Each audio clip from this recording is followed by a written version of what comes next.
want to show you some resources for future reference. One of them is the Proliance wikis. If you haven't seen these before, if you just search in the top right corner from on the green, you get the Proliance wiki pages. And down here we've got one for budgets. This includes information on how to use the budget uploader, how to do budget revisions, some additional tips and tricks. And then as we're creating these training videos, those will eventually get added as well. So this is just some good key information for you when you're going forward. Other resource that I want to show you is our pre-construction training resources. We've got underneath departments, if you go to construction and then office, on the left-hand side you have a menu and you have pre-construction toolbox. This is where you'll find all of the latest and greatest estimating templates. And within that estimating template is resources here. Each of these templates has a built-in budget creation tool from the estimate itself. The other thing that we have, if you go under estimate-related information, right here, you've also got an account input form. So I'm going to just pull that up for you. This is a blank budget upload tool. So if you happen to be just transferring a budget, let's say you put both your drywall and painting onto the same cost code for some reason because you thought you were going to buy it out that way and then you decide to split them later. You can come in here and just manually do a budget creation, like if you want to just do a transfer, take $100,000 off of the drywall code and transfer it into your painting code. This is just a quick blank form that you can use to create that blank budget upload. To start with, though, I'm going to show you how to create a budget from an estimate. So I just created a dummy estimate. This is the standard estimating template that we've got available to everybody. Make sure when you're creating your estimates, you're always pulling the latest version off of that pre-construction toolbox because that has all the current cost codes and estimating information built into it, along with the budget importing tools. So real quick here, if I just do hide the zero rows, this estimate was like $280,000, something like that. So all the lines where I kind of spread out the costs, and we get a nice little total at the bottom, $282,000. So I now want to create a budget upload for this, and that's this purple cell here, export, and it's kind of cut off. That is an export to the accounting input budget uploader form. So at this point in time, it's telling you want to close all Excel spreadsheets. That is really important to do because of the way the budget import macro works. It's doing a lot of copying, pasting, and moving information, so you don't want to get any cross-pollination from multiple spreadsheets. You need to just have this one Excel document open. Go ahead, and I want to continue because this is the only one I have open at the moment. And then I'm going to hit OK. What this is going to do is it's going to copy all the information from the live estimate and put it into a new budget import for that accounting input form. So if I go, this is now open the sheet, the new sheet. If I go to the estimate detail, I've got all the lines that I had before, but when I click through these cells, you can see these are all dead cells. So what these used to be formulas, those formulas are now gone, and so I just have the values that remain from when I did this. What that means is if you do an estimate, if you've made some changes to your estimate, you do need to actually re-import this form or recreate the budget upload. Not here. You can't edit the estimate detail. You actually have to edit the estimate and then re-export it into this form. So that's just one thing to be careful of. Now what this is going to do, the page that I originally opened on is the accounting input tab. and in the top left corner you'll see get complete job number dollars. What that means is if you've estimated the job in multiple subjobs, 1, 2, 3, 4, however many subjobs, doesn't matter. If you click this button, it's going to take all the subjobs and pile them into one budget for import. So if you estimated it, different TIs, and you're just putting it all into one budget, great, go ahead and do that. If for some reason you're going to split the job in ProLiance, though, let's say you're going to take subjobs 1, 2, and 3 and import those into the main job, and subjobs 4 and 5 are getting put into a sub-job within ProLiance, then you want to not select this Get Complete Jobs. In that case, what you're going to need to do, if you're just taking one of the subjobs, you can select the individual job number you want pulled. If you need to select multiple subjobs but ignore multiple subjobs, what you're going to have to do is you're going to have to save this document once or twice or 3 times, depending on how many times you're going to split it. And then you're going to have to zero out the values in the subjobs you're ignoring. So if I just want subjobs 2, 3, and 4, I can't delete these, but I just need to go through and I need to delete the content. So I need to make subjobs 4 and 5 0 values all the way down. So that's just one. It's a little nuance when you're, depending on how you're splitting up your subjobs. It doesn't really take a lot of time, but you just need to remember to do those steps in order to get the budget upload to work correctly. So I'm going to go ahead and import the complete job. And just saying to remember that you've filled in all the appropriate data on the estimate sheet. It's going to ask for an average hourly billable rate. It doesn't really matter what you plug in. It doesn't change the estimated values. So, plug in 50, 60, 70, whatever you want. It doesn't affect the ultimate value of the budget import. So depending on the size of your estimate, this can take anywhere from a few seconds to maybe a minute to go through and run. Some really large estimates may take a minute or two. But once it runs, what you'll get is a condensed version of the estimate with everything dropped into the cost codes. Now you'll wonder where these cost codes may be coming from. Back on that estimate detail, or in the estimate itself, doesn't matter. On the left-hand side, we've got our parametric estimating. That's our estimating breakdowns. But on the right-hand side, after that comments column, so this is out of the printed area, you'll notice here's where the cost code information is. So this is how it's actually being coded for budgeting purposes.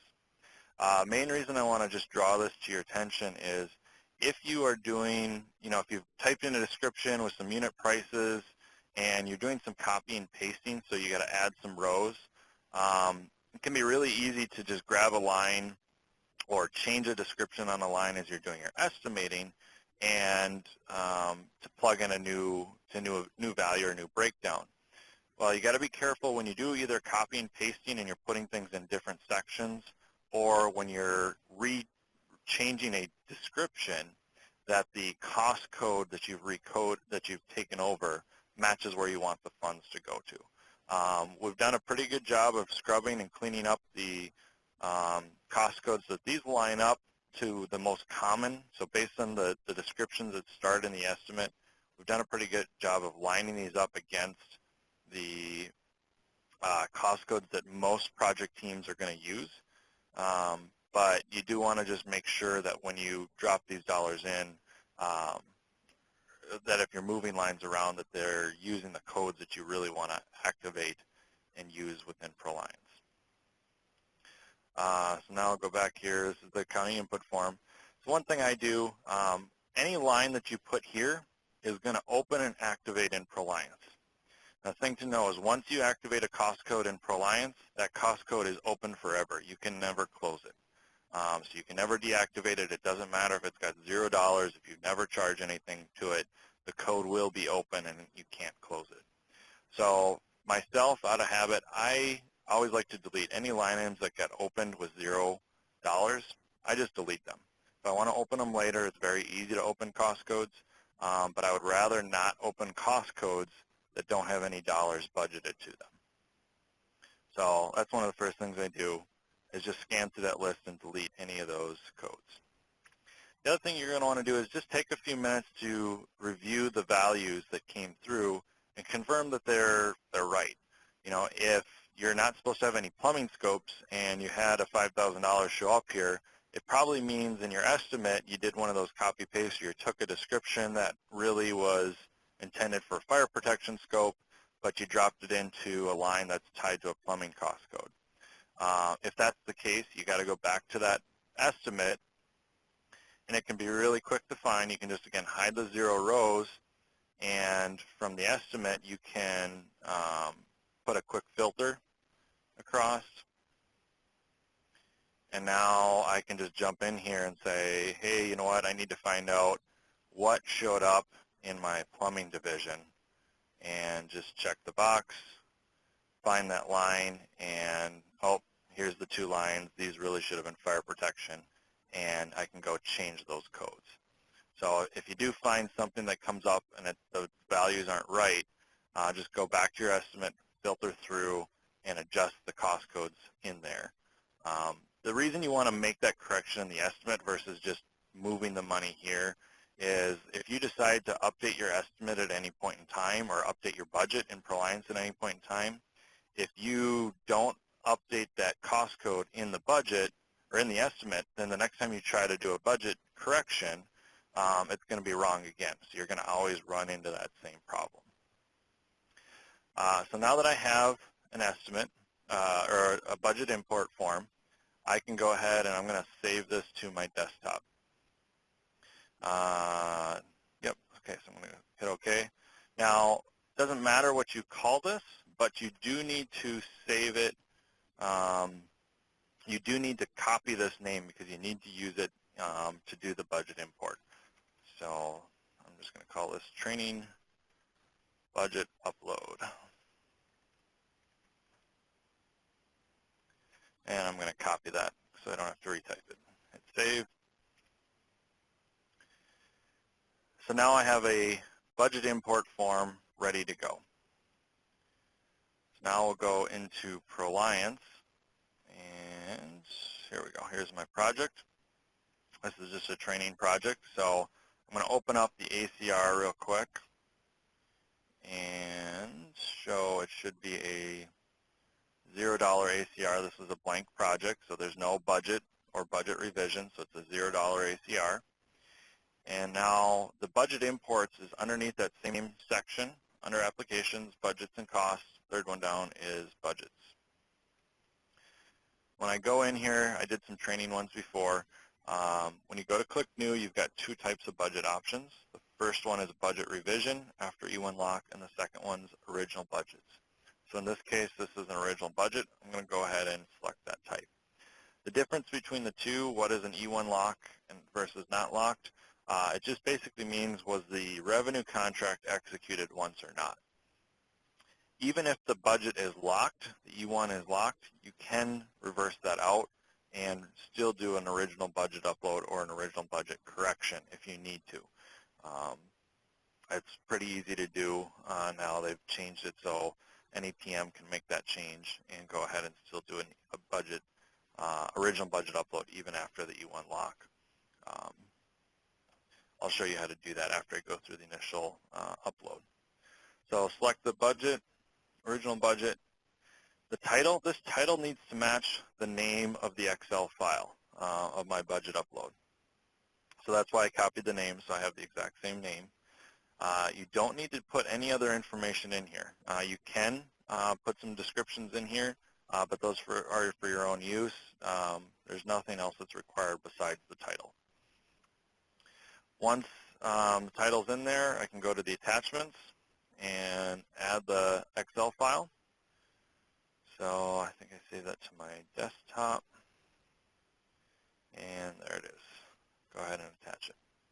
What's really nice about this budget importer is there's no manual line creation at all. It's right from the estimate, I do the export, clean up the import form, attach it, and I'm good to go. So I'm going to go ahead and save this. And now that I'm ready to go, I just need to workflow it to pending. So I'm not approving it because the system itself, the integration account budget importer, is going to go through that Excel file, read each individual line, create that line in ProAlliance for you, and activate that budget. So that's why you just workflow it to pending. The system's going to go ahead and do all the work in the background. Now, this typically will take, depends on how long it is. This can take anywhere from 2 to 10 minutes. It really just depends on how busy the system is and how long of a budget import you have. So if you've got a 300 line budget, that may take longer. But if you got a 5-line budget, it may take a minute. So just as a general heads up, timing on how long you can expect that to take. If there's any problems with it, cost codes don't match or descriptions don't match, anything like that, if there's an error in it, the system will reset the document back to draft and send you a notification. When it does that, it's going to attach a second file down here. It's just a text file, and it will give you an explanation of why it wasn't able to import that budget. Common reasons why it's not able to do it, the budget title doesn't match the Excel title, the title of your Excel document. That's probably the most common one. Another one is if you're trying to do an original budget, but the E1 system is locked. So while we're waiting for this to load, I'm going to show you how you can find out if the E1 budget is locked. Back from your project homepage, you can go to Project Properties and go ahead and open that up. And if you hit the down arrows at the top, that's going to expand all the fields. And if you scroll about a third of the way down, there's these document settings. And the last field here is E1 budget status. So this will either be blank or it'll say the word locked. So when it's blank, then you can do a budget upload. If it says locked, then you can do budget revisions.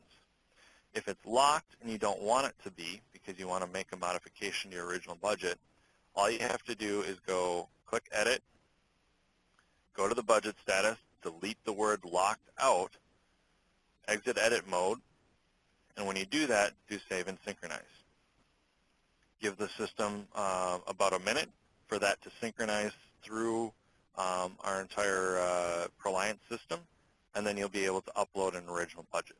So those are probably the two most common issues. The name doesn't match, and your either budget status is locked or not locked when you're trying to do either original budget or budget revision.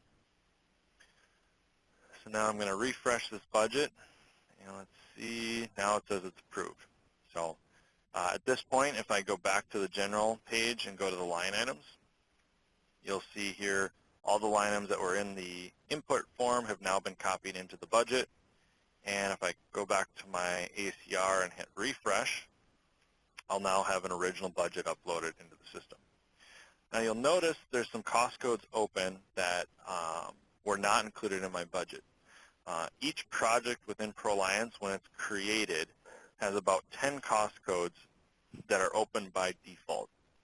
So as soon as you create a new project, it doesn't matter what type it is, self-perform, target, typical master, Ryan's master cost code database, whatever the case may be, there's the equivalent of about these 8 to 10 cost codes that cover yard expenses, yard deliveries, parking, client public relations, those types of things.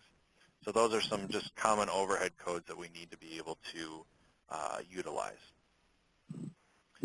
Let's see here. So that's how you upload an original budget. Now, one of the common misconceptions that is out there with budget uploads is you don't want to upload a budget until you have a signed contract because that's when your value gets locked in. That's absolutely wrong. That used to be the case, the common thinking, but we can actually put a budget in and back it out with no cost or headaches. It actually makes your job easier. So what I recommend is as soon as you're awarded a job, as soon as you got a preliminary, yep, you've been selected as the GC for the project, go ahead and upload whatever estimate you used to get awarded the job. Doesn't matter if the job was $10 million over budget and you're going to go VE the whole thing and do some major modifications to the whole thing, and your contract value may be completely different from what you estimated to get the work, but put that value in the system, because as you start to write contracts, you start to incur GC costs, you want to have a budget to pull from. What that does for you is as you draw down, if you've been through the other ACR trainings, as you draw down from these uncommitted costs against that budget,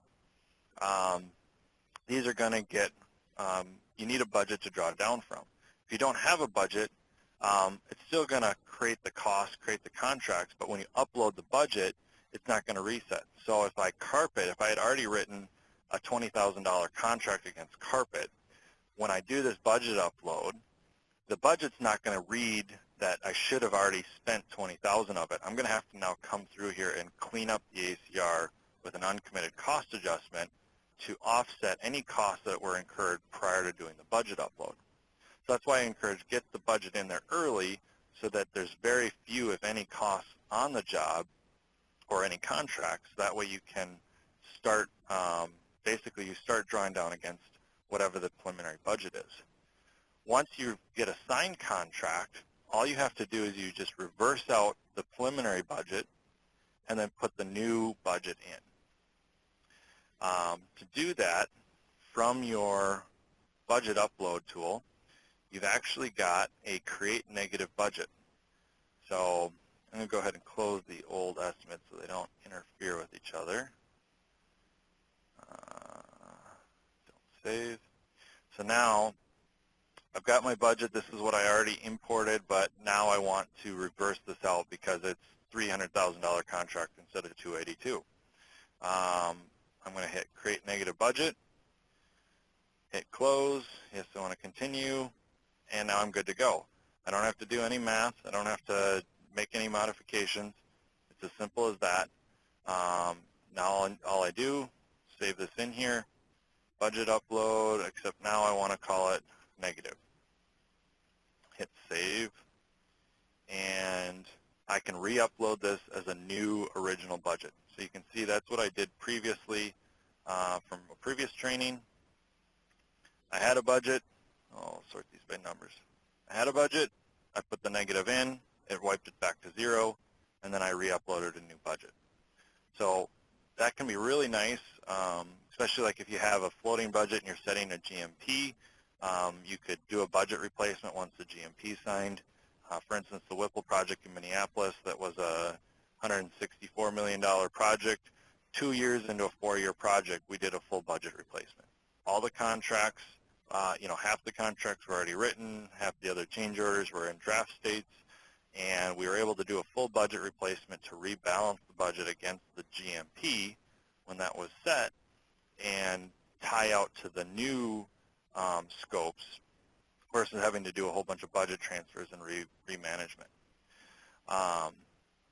And the cleanup effort on doing that is very minimal, because what ends up happening is if you had a $20,000 carpet contract already written, when you do the negative, the uncommitted costs will actually, instead of going to 0, will go negative until you put the new budget in, and so it'll reset. So if you had already drawn down $20,000, when the new budget comes in, instead of coming in at the full value of uncommitted, it'll come down less the $20,000 that was previously drawn down from it. So budget replacement for an instance like that is actually fairly easy, and it's no different to clean up than any other budget import. It can save you a lot of time when you get your contracts locked in. If you do a budget revision versus an original budget, that's going to show up in the next column over, so that just shows up in the budget revisions column. The other values that do show up here is if you create a both cost event, when that both cost events first created, the revenue portion shows up under pending budget revisions, and when you hand the revenue off to a contract or change order, those handed off line items will move into the budget revisions column as well. So there's two types of upload that fall here. The reasons why you would use one versus the other is really the complexity of that revenue tracking. If it's a large addition complex scope, if you put together a full estimate, you're better off doing a budget revision. If you just did something quick and easy, you just created a cost event for it, or you're just going to, it's a 10 line item scope, it's probably easier just to create the cost event versus creating a full estimate, doing a budget import form, and putting in as budget revision. I think that covers all of the key topics there with budget upload. Are there any questions or comments I can address? Peter, this is Brad Whitmore. Take a look at your chat. I sent you a question. First upload, you're going to create negative at the same time. So, oh, okay. So when you're doing the negative budget, you can do that later. You don't need to create the negative at the same time because this is a macro built into the spreadsheet. All you have to do is just go back, download the budget. You can actually download it from Reliance itself. So here is my positive budget. I can download this attached spreadsheet and run that negative macro at that time.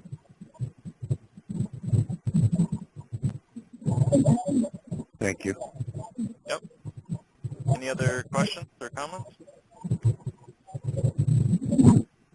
All right. Well, that's all I have for budget uploads. Hope everybody has a good weekend. Feel free to call or email me if you got any questions in the future.